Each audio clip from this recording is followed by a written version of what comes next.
Tunatambua ukweli kwamba kuna haja ya kuendelea kuwa na mifumo rafiki, kuendelea kuwa na sera rafiki, lakini pia sheria rafiki ambazo kwa namna moja ama nyingine zinazingatia ustawi mpana wa jamii ya watu wenye ulemavu. Hivyo tunaendelea kutoa wito kwa mapitio ya mara kwa mara ya sera, sheria na miongozo mbalimbali ambayo kimsingi kwa namna moja ama nyingine inakuza ustawi wa watu wenye ulemavu.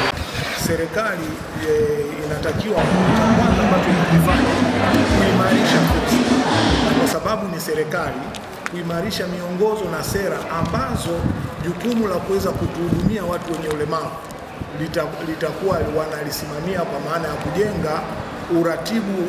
Kwa mfano, tunapokuwa na sheria ile ina meno ya kiasi gani kuweza kuhakikisha kwamba asiyeitimiza anafanywaje na serikali.